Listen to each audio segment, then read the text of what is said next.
প্রিয় দর্শক মণ্ডলী, আমার চ্যানেলে তোমাদের প্রত্যেককে জানাই স্বাগতম। আজকের ভিডিওতে আলোচনা করব সেকেন্ড সামাটিভ অ্যাভলিউশন একটি প্রশ্নপত্র। এই প্রশ্নপত্রটি ক্লাস নবম শ্রেণীর ইতিহাস বিষয়ের একটি প্রশ্ন। পূর্ণমান রয়েছে 40, সময় আছে 1 ঘন্টা 30 মিনিট। একে রয়েছে দেখো সঠিক উত্তরটি নির্বাচন করো। 1 × 8 সমান আছে 8। ভিয়েনা সম্মেলনের মধ্যমণি ছিলেন ক্যাসেলরি, মেটারনিক, প্রথম আলেকজান্ডার, ফ্রেডারিক উইলিয়ামস।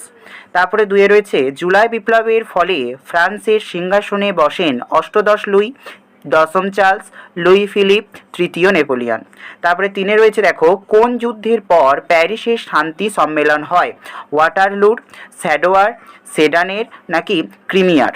তারপর রয়েছে 1815 খ্রিস্টাব্দ থেকে 1848 খ্রিস্টাব্দ পর্যন্ত সময়কে বলা হয় নেপোলিয়নের যুগ, মেটারনিকের যুগ না সশস্ত্র শান্তির যুগ, নাকি কোনোটিই নয়। 5 রয়েছে ইতালির জাতীয়তাবাদের প্রাণপুরুষ মাৎসিনি, ক্যাপভুর, তারপরে গ্যারিবল্ডি নাকি বিসমার্ক। 6 রয়েছে দেখো ত্রিশক্তি আতাত হয় 1882 খ্রিস্টাব্দ, 1904 খ্রিস্টাব্দ, 1907 খ্রিস্টাব্দ নাকি 1909 খ্রিস্টাব্দ। 7 রয়েছে শিল্প বিপ্লব কথাটির প্রথম ব্যবহার করেন কার্ল মার্ক্স, তারপরে অগাস্ট ব্ল্যাঙ্কি নাকি বাকুনিন নাকি এঙ্গেলস। তারপরে 8 রয়েছে সেরাজেভো হত্যাকাণ্ডের জন্য অস্ট্রিয়া দায়ী করে জার্মানিকে, বুলগেরিয়াকে নাকি সার্বিয়াকে নাকি রোমানিয়াকে। তারপরে 2 দাগে রয়েছে এক কথায় উত্তর দাও। 1 × 8 সমান 8। 1 রয়েছে কাকে কূটনীতি জাদুঘর বলা হয়? 2 প্রথম বিশ্বযুদ্ধ কোন বছর শেষ হয়? 3 রয়েছে স্পিকিং জেনি কে আবিষ্কার করেন? 4 রয়েছে প্যারিসের শান্তি সম্মেলন কত খ্রিস্টাব্দে হয়েছিল? 5 রয়েছে 14 দফা শর্ত ঘোষণা করেন ড্যাশ।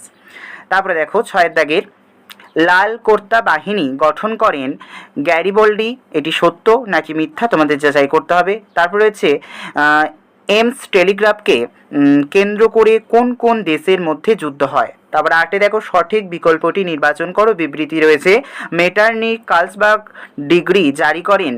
ব্যাখ্যা 1 রয়েছে জার্মানিকে ঐক্যবদ্ধ করার জন্য, জার্মানির রাজনৈতিক দলগুলিকে নিষিদ্ধ করার জন্য নাকি জার্মানির জনগণের অধিকার রক্ষা করার জন্য। 3 রয়েছে দেখো নিম্নলিখিত প্রশ্নগুলির উত্তর দাও, যে কোনো 4টি। 2 × 4 সমান 8, অর্থাৎ প্রতিটি প্রশ্নের মান রয়েছে 2 করে। তারপরে দেখো জোলভেরাইন বলতে কি বোঝো বা কাকে বলে? তাহলে সেরাজেভো হত্যাকাণ্ড কি? বৈজ্ঞানিক সমাজতন্ত্রবাদ কি?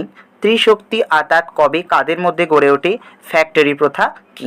তারপরে দেখো 4 দাগে রয়েছে নিম্নলিখিত প্রশ্নগুলির সংক্ষিপ্ত উত্তর দাও, যে কোনো 2টি। 4 × 2 সমান আছে 8, অর্থাৎ প্রতিটি প্রশ্নের মান রয়েছে 4 করে। ইংল্যান্ডে কেন প্রথম শিল্প বিপ্লব হয়? তারপরে রয়েছে মেটারনিক ব্যবস্থার ত্রুটিগুলি লেখো।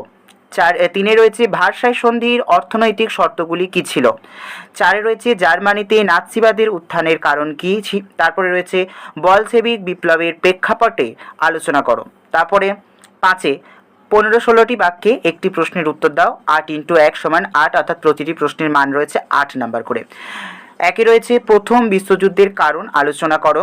2 রয়েছে ইতালির ঐক্য আন্দোলন কিভাবে হয়েছিল আলোচনা করো। তারপর রয়েছে রাশিয়ার ভূমিদাস ব্যবস্থার অবসান এর কারণ লেখো এবং এই প্রথার কুফলগুলি আলোচনা করো। এই ছিল আজকের প্রশ্নের আলোচনা। এটি 2025-এর একটি প্রশ্ন, তোমরা একটু ভালো করে দেখে যেও প্রশ্নটি। আর যদি ভালো লেগে থাকে তাহলে অবশ্যই চ্যানেলটিকে সাবস্ক্রাইব করে পাশে থাকতে ভুলবে না। ধন্যবাদ।